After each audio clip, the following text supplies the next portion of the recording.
સંન્યાસી વિચાર કરવા લાગ્યા કે લેવા દેવા વગરની બ્રહ્મ હત્યા મને લાગશે. સાધુનો સ્વભાવ બહુ સરળ હોય. સાધુ હોય સર એ કડક સ્વભાવ આપણી સાથે ક્યારે વર્તન રાખે? કારણ કે આપણા એમનાથી દૂર રહો તમે, એમને એકાંતમાં રહેવા દો. સાધુ સંતો સાથે બહુ ના જવાય, દૂરથી નમસ્કાર જઈને એમના પગ પકડી એમનો સમય ના આવે. કારણ કે સાધુની એક એક ક્ષણ એના માટે કિંમતી છે. માટીનો કણ અને સાધુની ક્ષણ ક્યારે બગાડાય નહીં. સંન્યાસીએ સાધુ સંત મહારાજે પોતાના ઝોલાની અંદર હાથ નાખ્યો, એક ફળ કાઢ્યું, આત્મદેવના આપ્યું. જય તારા ધર્મ ભક્તિને આ ખવડાવી દેજે, જેને ખાવાથી તારી ધર્મ ભક્તિ ગર્ભવતી થશે અને સારા સંતાનની પ્રાપ્તિ થશે. આત્મદેવ આનંદમાં આવી ગયો. જય હો પ્રભુ, ગુરુદેવ તમારી કૃપા થઈ, હું આનંદમાં આવી ગયો. ફળ લઈ જવા લાગ્યો, તરત પાછું યાદ આવ્યું, ડોક્ટર દવા લખીને આપણે ચરી પાડવાનું કેમ ના પડે? ડોક્ટરની ચરી પાડવી પડે. એમ સાધુ સંત મહારાજે કઈ આપ્યું હોય તો એના નીતિ નિયમો જાણવા જરૂરી છે. પાછા આવ્યો આત્મદેવ અને કહેવાય, ગુરુદેવ જો એ ગર્ભવતી થશે એટલે તરત જ એને શું નિયમો પાળવા, કેવા નિયમોનું પાલન કરવું? સંન્યાસી મહારાજ કહે છે, સત્યમ સોચમ દયાદાનમ એક ભક્તમ તુ ભોજનમ. સત્ય બોલવું, પવિત્રતા રાખવી, ક્યાંક બંધ મુઠ્ઠીએ એના હાથે દાન કરાવતું રહેવું. આપણા જે ઘેડિયા હતા ને, સવારે મંદિરે દર્શન કરવા એટલે મુઠ્ઠી ચોખાથી ઘઉં લઈ જાય અને મંદિરમાં મૂકી ના આવતા. બહુ 10 રૂપિયા 20 રૂપિયા એવું ના મૂકે, 1 રૂપિયાનો સિક્કો રોજ જાય, રોજ 1 રૂપિયો મૂકી નાખે. હવે સમજો, 1 રૂપિયો પણ એ દક્ષિણા જ છે. તમે 1000 રૂપિયા મૂકાવો એ પણ શું છે? કોઈ બ્રાહ્મણને તમે પગે લાગ્યા અને તમે 10 રૂપિયા આપ્યા, તે બ્રાહ્મણે એવું કીધું કે ભાઈ 10 રૂપિયા જેટલો આશીર્વાદ આલીશ. કીધું હું આટલો જ કોક ચાલુ કરીશ, 10 રૂપિયા જેટલું કીધું. 1 રૂપિયો એ પણ દક્ષિણા છે અને 1000 રૂપિયા પણ દક્ષિણા જ છે.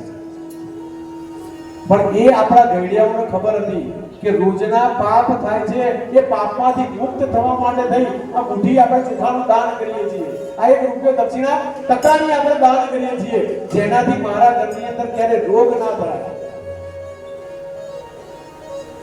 એકાદશી આજે બહુ પવિત્ર આજનો દિવસ છે સાહેબ. આ મુહૂર્ત એમને નથી નીકળ્યું.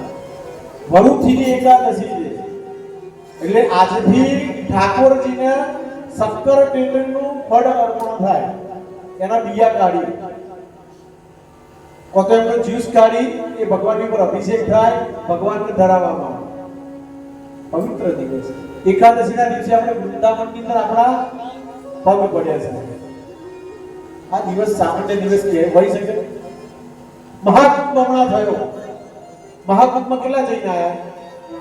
આ નંતો કરો આ વર્ગો અર્થકચરો કરજો એટલે આપણે એવું લાગે કે અડધે જઈને પાછા આવી. મહાકુંભમાં કેટલા જઈને આવ્યા? 1 2 ગયા તા કરતા કે શું કરો એ ઘરવાળા ધમકાઈ મોકલ્યા છે, જો હો પાછા જલ્દી પાછા આવો, સમય બહુ ના વગર એવું નહીં કર્યું ને. હવે તમે વિચાર કરો, મહાકુંભ થયો,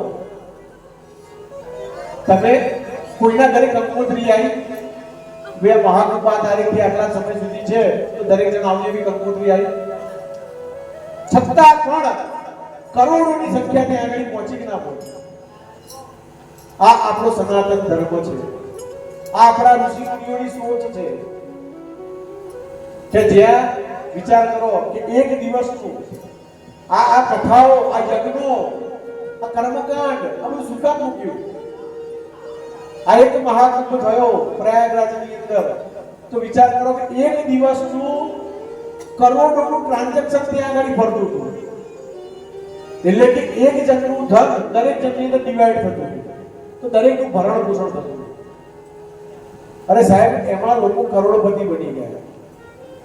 બન્યા ને આ બધું વોટ્સઅપ પેલું શું કહેવાય માયાબા, ઇન્સ્ટા શું કહેવાય ને, હા એ ઇન્સ્ટાગ્રામ, હા આ બધાની અંદર જોયું હશે કરોડોપતિ થયા. તો વિચાર કરો કે ત્યાં આગળ આ મહાકંપની અંદર આ કેટલું ટ્રાન્ઝેક્શન થયું, કેટલાનું ભરણ પોષણ થયું. આ આપણા ઋષિ મુનિઓની સોચ છે, આ વિચાર છે કે જેના થકી આ આપણું આ ભારત આખું ચાલી રહ્યું છે. શેનાથી ચાલે છે? દાનથી ચાલે છે. આ ભારત અડધું શેના ઉપર ચાલે છે? દાનથી ચાલે છે. આ કોઈ નહીં ખબર હોય. એક આપણા આ ઇન્ડિયાનો સર્વે થયો બાપુ કે અડધું ભારત દાન ઉપર ચાલે છે. કેટલું? અડધું ભારત ખાલી દાન ઉપર. બતાવો જગ્યા તમે. વીરપુર કેટલા જણા ગયા છે? ખાલી ગુજરાત તમને બતાવ્યા, બહારનું નહીં બતાવો. વીરપુર ખીચડી કઢી કેટલાય ખાધી તેની આ ગયા એટલે બાકી તો મુખ્ય નહીં આપણે પ્રસાદમાં. અને સાચું બોલો, એવો ટેસ્ટ તમે તમારા ઘરે બનાવો છો તારો. હવે તમે જે ખીચડી ખાધી આટલી તો ખાધી જશે. આ સમજો, એક વસ્તુ જો સમજી લીધી ને તો તમને ખબર પડશે કે આપણું આ એક અન્નનો દાણો પણ આપણા મરજીથી નહીં, એની મરજીથી આવે છે. કોકનો રૂપિયો, કોકનું ખેતર, વરસાદ ક્યારે થયો, કોકની મજૂરી અને કોકના પરસેવાના ટીપાથી જ્યારે ઉગી બીજ નીકળ્યું ત્યારે તમારી થાળીની અંદર આવે. કોની મહેનત. તો આ બધું દાન કર્યું. આ દાનની અંદર કોણ કર્યું તમને ખબર પડી? છતાં પણ આપણે પેલું શું કહેવાય આપણા કાઠિયાવાડમાં, ભાઈ કેહડો પડી ગયો.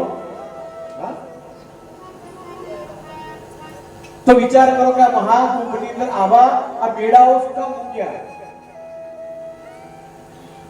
અને આજે એકાદશી, અત્યાર સુધી જે તમે લોકોએ નથી કરી એકાદશી, પણ આજે મારી ફરજ આવે છે કે આજે તમને લોકોને મારા કહેવું જ પડશે કે તમારાથી એકાદશી ના થતી હોય તો ના કરશો, મને કોઈ વાંધો નથી. તમે કરો જ. હું તમને બાવડું ચાલી ધર્મ ના થાય, સમજી લો. થાય જીતુભાઈ બાવડું ચાલી કઈ ધર્મ થતા હશે ભાઈ? હા ભાઈ આયા દાન કરી દે તો થાય? ના થાય. બાવડું પકડી ધર્મ થાય? ના થાય. તમારે જો એકાદશી કરવી હોય તો એકાદશી કરવી જ પડશે. ના કરવી હોય તો ના કરશો, મને કોઈ ફરક પડવાનો. પણ એકાદશીના દિવસે એક કામ કરજો. તમારે ડાયાબિટીસ હોય, બ્લડ પ્રેશર હોય, થાઇરોઇડ હોય, આવો કોઈ પ્રોબ્લેમ હોય, તમારાથી ખાધા વગર રહેવાનું ના હોય તો એક કામ કરો, તમે ખાવાનું ખાઓ, રોટલી ખાઓ, પણ એકાદશીના દિવસે ચોખા ક્યારેય ખાવા નહીં. સેલ્ફ પોતાને તમે પ્રોમિસ કરો કે આજ પછી હું એકાદશીના દિવસે ક્યારેય ચોખા નહીં ખાઉં. ચોખા મીન્સ કે ભાત સ્વરૂપે કે ખીચડી સ્વરૂપે ક્યારેય નહીં ખાઉં.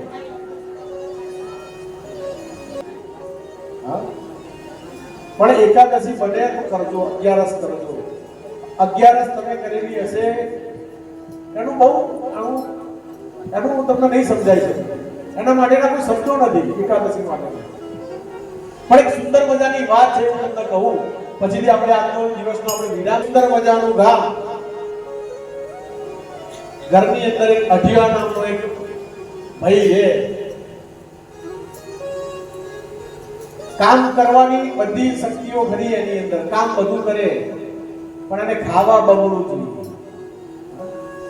ઘરવાળાએ ધક્કો મારી કાઢી મૂક્યો. નદીના કિનારે આવી બેઠો બેઠો એના મસ્તીની અંદર મસ્ત હતો. એને કોઈનાથી કોઈ વિરોધ નહીં. બેઠો બેઠો વિચાર કરતો હતો. એક સુંદર મજાનો મંદિરની ટીકરી હતી, ત્યાં આગળ સાધુ સંતો બધા આવેલા હતા, સત્સંગ કરતા હતા.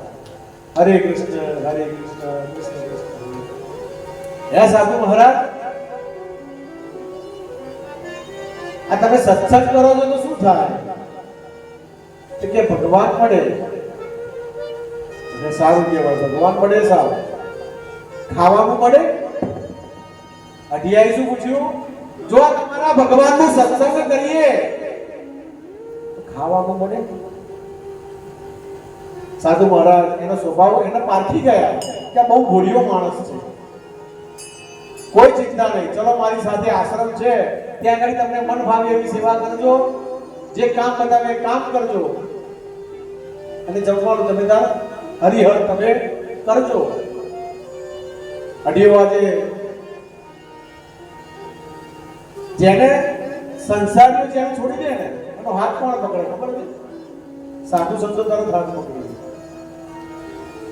એક મહાગુની અંદર એક ભાઈ બહુ વાયરલ થયેલો, અભયસિંહ કે એવું કંઈક નામ હતું બાબુ, અભયસિંહ કે અજયસિંહ એવું કરીને આઈઆઈટી બાબા નામ યાદ આવ્યું, આઈઆઈટી બાબા.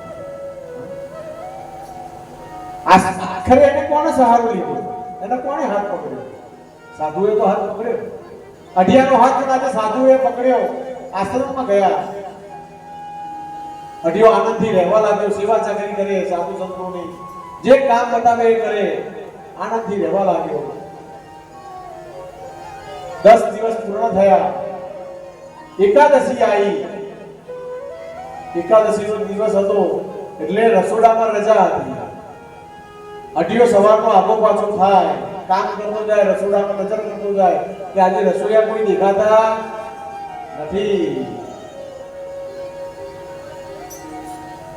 અઢિયો ગુરુ મહારાજ પાસે ગયો. ગુરુજી એક વાત પૂછું? હા બોલ બોલ દીકરા બોલ. આજે રસોડા વાળા રસોઈયા કોઈ આયા નથી કે શું? અરે ના દીકરા, આજે ભગવાનની એકાદશી છે, એકાદશી કરીએ તો બહુ પુણ્ય મળે. અરે ગુરુદેવ તમારે જે એકાદશી કરવી હોય એ કરો, તમારે જે ઉપર મારાથી રહેવાશે. મેં તમને પહેલા જ કીધેલું ને કે તમે મને લઈ જાવ એનો મને કોઈ વાંધો નહીં, પણ મારા 2 ટાઈમ ખાવા મજબૂત જોઈએ. સાધુ મહારાજ સમજી ગયા કે આનાથી ભૂખ્યું રહેવાશે નહીં. લોટ આપ્યો, શાકભાજી આપ્યું કે જા તું બાજુમાં જંગલમાં જઈ તું તારી જાતે રસોઈ બનાવી અને આનંદથી જમી સાંજે પાછો આવજો. પણ એક કામ કરજે કે જેવી તું રસોઈ તૈયાર કરી દઉં એટલે ભગવાનને બોલાવજે, હે ભગવાન તમે આવો, તમે જમો, પછી તું જમજે. અઢિયો ગયો જંગલમાં. 2.5 શેર લોટ આપેલો, એક વ્યક્તિને થાય એટલું સીધું આપેલું. અઢિયાએ રસોઈ તૈયાર કરી. 2 હાથ જોડ્યા, ઉપર જોયું. જે ભગવાન હોય જમવા માટે આવો. હા, જે ભગવાન હોય એ જ આવો. ભગવાન તમે આવો ને, એને ભગવાન જોડે કોઈ લેવા દેવા નહીં, એને કોઈની પાસે કોઈ લેવા દેવા નહીં, એમ કોઈ બોલી જાય એનાથી કોઈ લેવા દેવા નહીં. ભગવાનને પ્રાર્થના કરી જે ભગવાન હોય જમવા આવો. ત્યાં મેં આંખો બંધ રાખે એટલે હવે પ્રકાશ પ્રકાશ પ્રકાશ દેખાયો છે. આંખો ખોલી, રામ ભગવાન આવ્યા. રામ ભગવાન કે હા હું આવ્યો જમવા. તમે કોણ? હું ભગવાન. કયા ભગવાન? તો કે હું રામ. હાલો બાપા તમે આવ્યા છો, તમે જમો. તમે અઢિયાઈ જમાડ્યા. ભગવાને જમવાની શરૂઆત કરી, એના માટે રાખ્યું. અઢિયો હાજે બપોરે ટેકો દઈને આગો પડ્યો. આજ પડે આશ્રમમાં ગયો. ગુરુદેવને કશું કીધું નહીં. પાછી બીજી એકાદશી આવી એટલે ગુરુ મહારાજ પાસે ગયો કે ગુરુદેવ ગઈ વખત જેટલું આપેલું એના કરતા ડબલ આપજો. તો કે કેમ અઢિયા? અરે તમારા ભગવાન તો બહુ ભૂખ્યા આવે, મારા માટે કશું રાખતા નથી. તો કે હું એમનું બનાવીશ અને મારું બનાવી, એમના ભાગનું એ છે પણ મારા ભાગનું હું જમીશ. અઢિયો આજે પાછો જંગલમાં ગયો, પોતાની મસ્તીની અંદર રસોઈ બનાવી, થાળીની અંદર સજાવટ કરી, પાછું ઉપર જોયું, આંખ બંધ કરી. જે ભગવાન હોય એ પાછા જમવા આવો. આંખ બંધ હતી, બે પ્રકાશ વધારે દેખાવા માંડ્યા. આંખ ખોલી જોયું, અરે તમે તો ગઈ વખત આયા હતા, આ કોણ? તો કે એ ભગવાન છે, પણ મારા નાનો ભાઈ છે. હજીઓ વિચાર કરે કે આજે તો એકના બે થયા, હવે રસોઈમાં બે જણા ખાશે તો હું શું ખાઈશ? સારું બાપા આયા તો તમે જમી લો. અઢિયો પાલો પાણી પી ટેકી દીધો, આજ મળે આશ્રમમાં ગયો, પાછું કશું કીધું. પાછી એકાદશી આવી. ગુરુદેવ આ વખતે આના કરતા મને વધારે આપો. તમારા ભગવાન એક નહીં બે જણા આવે છે, હું એકને બોલાવું પણ બે જણા આવે. ભગવાન કે વાંધો નહીં અઢિયા, સુધાર લઈને જા ભાઈ, એને જેટલું જોઈએ એટલું બાંધી આવો, પણ એને જંગલની બહાર લઈને જમવાનું. આજે અઢિયો પાછો જંગલમાં ગયો, મસ્તીની અંદર રસોઈ બનાવી, 3 થાળ તૈયાર કર્યા. પહેલા જે ભાઈ આયેલા એ, બીજા ભાઈ આયા એ, ત્રીજી એની, 3 થાળ તૈયાર કર્યા, સજાયા, હાથ જોડ્યા, ઉપર જોયું. પહેલા જે 2 જણા આયેલા એ જમવા આવો. 3 પ્રકાર થયા. અઢિયો કે ના કોણ? આ મારા ઘરવાળી, આ મારા નાના ભાઈ. આજે અઢિયો થોડો અકળાઈ ગયો, કારણ કે ભૂખ આટલી બધી હવે જે વ્યક્તિ લાગતી હોય, હવે એને એકાદશી વગર લેવા દે વગરની થાય એટલે શું થાય? એમાં ઘણા આપણે બધા છીએ, આપણે અઢિયા છીએ એવું જ સમજો. આજે 3 વ્યક્તિનું જોયું, આજે અઢિયો અકળાઈ ગયો. અરે તમારા ઘરની અંદર જેટલા રહેતા હોય કહી દો, તો એ પ્રમાણેનું સીધું લઈને આવું. આ તો તમારા લીધે મારા ભૂખ્યું રહેવું પડે છે. આ તમારે જે હોય મને કહી દો, લિસ્ટ આપી દો. પણ ભગવાને ભોળા ભક્ત જોડે ભોળા જ રહે. ભગવાન પણ હસતા મોઢે જમ્યા અને અંતર ધ્યાન થયું. અઢિયો પાછો આજે પાણી પી ટીકો દીધો, આજે પાછો આશ્રમમાં ગયો. પાછી એકાદશી આવી. ગુરુદેવ તમારા ભગવાનને સમજાવી દો, હું બનાવું છું અને એ લોકો જમી જાય છે. તમે આજે મને સીધું વધારે આપો. આજે એક કામ કરો, 4 ગણું સીધું આપો.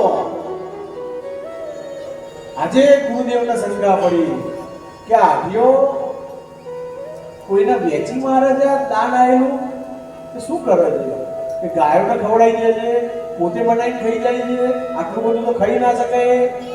અને ગુરુદેવને શંકા પડી. અરે તમારા ભગવાન એક નહીં 3 જણા છે. પહેલા 1 જણા આયા, બીજી વખત 2 જણા આયા, ત્રીજી વખત 3 જણા આયા. હવે મને લાગે છે હવે ચોથું કોક આવશે, એટલે તમે 5 જણનું આલો. 5 જણનું સીધું સામગ્રી આલો.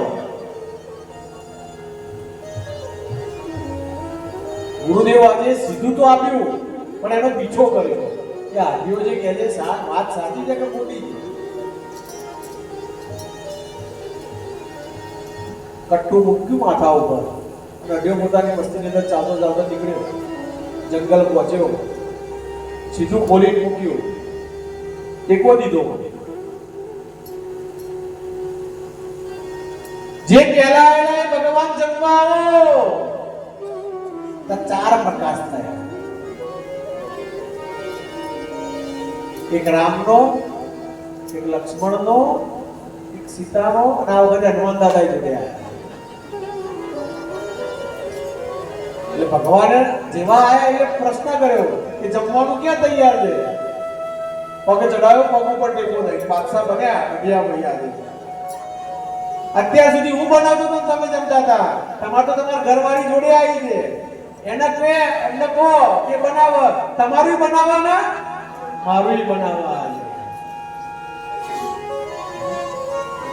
હનુમાનજીએ બધું સાફ કરવાની જગ્યા સાફ કરી, રામ ભગવાન લોટ બાંધવાની શરૂઆત કરી, સીતા માતાએ શાક બનાવવાની શરૂઆત કરી. ગુરુદેવ ભગવાન ત્યાંથી આવીને આ જોવે, આજે ગુરુદેવ પોતે રડે છે.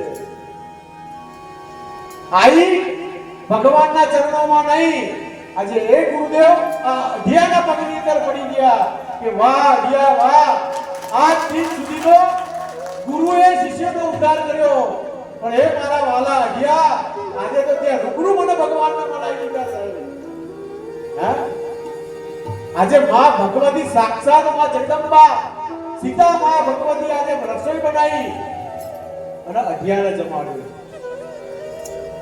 અને આજે ગુરુદેવ આજે શિષ્યોના ચરણોની અંદર પડી ગયા. એમ ભક્તિ પણ તમારી કેવી હોવી જોઈએ? ગુરુદેવના વાક્ય ઉપર વિશ્વાસ વાળી હોવી જોઈએ. આ અઢિયાને ભગવાન કેમ પડી ગયા? ગુરુદેવના વાક્ય ઉપર વિશ્વાસ રાખ્યો કે પહેલા ભગવાનને જમાડીશ પછી જમીશ. એમ તમે પણ આજે સંકલ્પ લો બધા કે બનશે તો અમે એકાદશી કરીશું, એકાદશીમાં ક્યારે અમે બાંધછોડ કરીશું નહીં.